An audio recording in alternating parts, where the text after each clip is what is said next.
ঘরের পেছনে গেছিলাম একটু ঘুরতে, তো হঠাৎ করে এই গাছটাতে আমার দুটো আতা চোখে পড়লো। আতা দুটো দেখে আর লোভ সামলাতে না পেরে অনেকক্ষণ নিজে চেষ্টা করার পর তারপরে বললাম মেশোকে, মেশো এটা একটু পেরে দাও তো।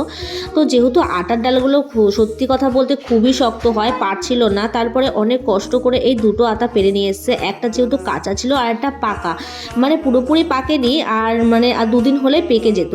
তো আমার খুব তাড়াতাড়ি খাওয়ার ইয়ে ছিল বলে আমি কি করলাম, তো চালের ড্রামে বাড়িতে এসে চালের ড্রামে ঢুকিয়ে রেখেছিলাম। শুনেছিলাম নাকি চালের ড্রামে নাকি আটা ঢুকিয়ে রাখলে নাকি খুব তাড়াতাড়িভাবে আটাটা কিন্তু পেকে যায়।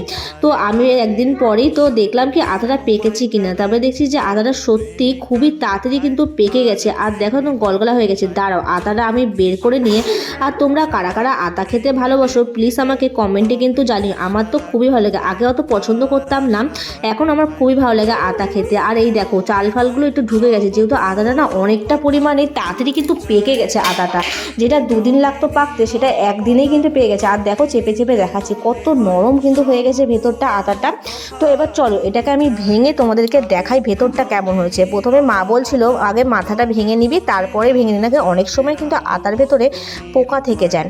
তো ওর জন্যই না ভালো করে ভেঙে আগে দেখে নিচ্ছিলাম ভেতরে কোনো পোকা টোকা আছে কিনা। আর দেখো ভেতরটা দেখে আমার এত লোভ লাগছিল, এত লোভ লাগছিল কি বলবো।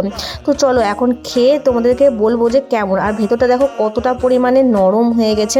আমার তো খুবই ভালো লাগে আতা খেতে, আর এরকম নরম নরম আতা হলে তো আর কোনো কথাই হবে না। এরপরে একটু আতাটা খেলাম আর খেয়ে দেখছি সত্যি একদম পুরো নরম তুলতুলা হয়ে গেছে কিন্তু আতাটা।